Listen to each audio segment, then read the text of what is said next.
The BRICS countries, Brazil, Russia, India, China, and South Africa, have been vocal advocates for reforming global financial and trade systems to better reflect the economic conditions of the 21st century. These countries argue that existing frameworks, such as those managed by the International Monetary Fund, IMF, and the World Trade Organization, WTO, disproportionately benefit wealthier nations, particularly those in the global north, while failing to address the priorities and challenges faced by the global south. To remedy this, BRICS nations have called for significant changes. They demand that the IMF adjust its quota structure to give more influence to emerging economies and that the WTO reinstate the full effectiveness of its dispute resolution system. The BRICS are even contemplating the creation of alternative financial institutions to better meet the needs of the global south. In this video, we delve into the reasons behind the widespread dissatisfaction with the IMF and examine the policies in various countries where IMF loans and enforced rules have had disastrous consequences on both people and economies.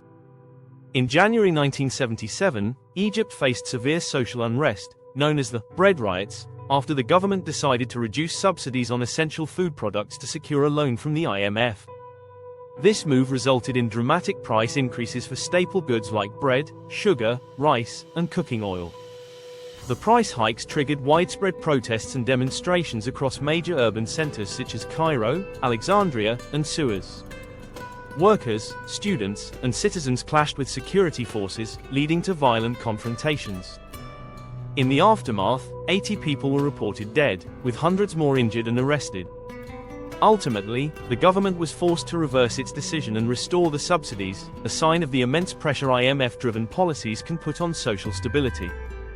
Brazil turned to the IMF in the late 1990s in response to a financial crisis. In November 1998, Brazil received a $41.5 billion loan from the IMF, contingent on implementing austerity measures aimed at reducing fiscal deficits and stabilizing the economy. These measures included public spending cuts, tax hikes, and reforms to the public sector. However, these policies disproportionately impacted Brazil's poorest populations, causing widespread protests and strikes. Critics argued that the focus on fiscal austerity worsened poverty and inequality, even though some economic analysts contend that these measures helped stabilize the economy in the long term. In 2005, Brazil repaid its IMF loan early, symbolizing its regained financial autonomy. In 1981, Morocco entered into an agreement with the IMF to address a severe economic crisis.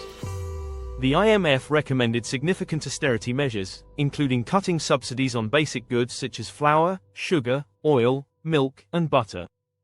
The resulting price increases triggered massive protests, known as the Casablanca bread riots, which saw thousands of Moroccans taking to the streets. The government responded harshly, deploying police and military forces to suppress the protests. Official reports indicated 66 deaths, while opposition sources claimed the death toll was much higher, with many of the victims being young people from the poor neighborhoods. The incident exposed the tensions between IMF-imposed reforms and the socio-economic realities of Morocco's population. Nigeria faced an economic crisis in the mid-1980s, characterized by falling oil prices and mounting debt. To address this, the government adopted a Structural Adjustment Program, SAP, in 1986 in collaboration with the IMF. SAP included devaluing the naira, removing subsidies, and imposing austerity measures. These policies led to inflation and a rise in the cost of living, disproportionately affecting low-income Nigerians. Widespread protests and riots erupted, known as the anti-SAP riots, which were met with violent suppression by the military, leading to significant casualties. The economic contraction and the harsh social consequences led many Nigerians to question the wisdom of IMF-prescribed reforms. In 1989, facing a severe economic crisis, Venezuela turned to the IMF for help. Under President Carlos Andrés Pérez, Venezuela implemented a series of austerity measures known as El Gran Viraje, the Great Turn, which included cuts to subsidies, privatization, and a devaluation of the bolívar.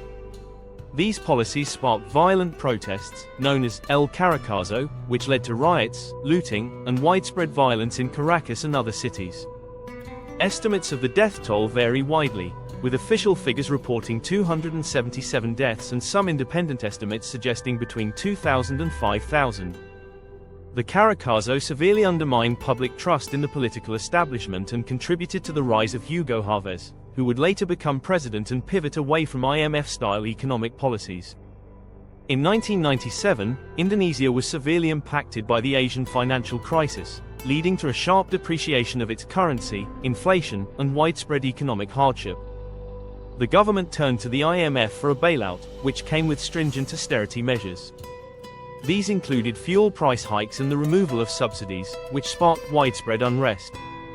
In May 1998, violent riots broke out, particularly in Jakarta, with looting and attacks on Chinese-owned businesses. The government deployed military forces to quell the protests, resulting in over 1,000 deaths. The social unrest and economic turmoil eventually led to the resignation of President Suharto after 31 years in power. Since 1988, Pakistan has repeatedly entered into IMF agreements, often requiring austerity measures and subsidy reductions to address fiscal deficits. Each time, these measures led to significant public hardship, triggering protests and political instability. The government's implementation of IMF-prescribed reforms, such as devaluing the currency, cutting public spending, and raising taxes, has exacerbated economic hardship for Pakistan's population, especially in sectors like healthcare, education, and food. In October 2024, a 40% tax hike under a new IMF agreement triggered widespread protests, illustrating the ongoing dissatisfaction with IMF conditions. In the 1990s, Kenya implemented structural adjustment programs under the guidance of the IMF and the World Bank. These programs mandated the privatization of state-owned enterprises and cuts in public spending. The government sold off over 100 firms, including tea factories, and reduced its stake in major corporations. However, the anticipated economic benefits did not materialize. Kenya's economy stagnated, and public services in health and education deteriorated due to the reduced government spending. This led to protests and political instability, as many people, especially the poor, found it harder to access essential services. The SAPs in Kenya highlighted the difficulties of implementing externally imposed economic reforms without sufficient consideration of the country's specific needs and circumstances. The International Monetary Fund has faced widespread criticism from Global South nations for its lending practices and policy prescriptions. Key concerns include, in the 1980s and 1990s, the IMF mandated SAPs that prioritized austerity, privatization, and trade liberalization. Critics argue these policies exacerbated poverty and inequality by focusing on debt repayment rather than social welfare and development. Reduced public spending often led to diminished access to essential services like healthcare and education, disproportionately affecting vulnerable populations. IMF-imposed reforms have often been seen as a violation of national sovereignty. Countries are required to implement policies dictated by the IMF, which can undermine their ability to craft development strategies that are suited to their own unique circumstances. Critics view this as a form of economic colonialism that favors the interests of wealthier creditor nations over those of borrowing countries. The IMF's governance structure has been criticized for favoring developed countries, especially the United States and European Union members. This has led to policies that often align with the interests of wealthy nations, further marginalizing poorer countries and leading to perceptions of the IMF as a tool of neo-colonial influence. The IMF's approach to debt restructuring is often criticized for providing insufficient relief and failing to address the root causes of financial crises. Developing nations are trapped in cycles of borrowing and repayment, making it difficult to achieve sustainable development. Fiscal consolidation, which is a key feature of IMF programs, usually involves significant cuts to public spending. This adversely affects vital services like healthcare and education, deepening social inequalities. Reduced investment in these sectors harms long-term development and impedes the prospects of future generations. The complex relationship between the IMF and Global South nations highlights the deep dissatisfaction with externally imposed economic reforms. Many argue that the IMF's policies favor the interests of wealthy nations while exacerbating inequality and social unrest in developing countries.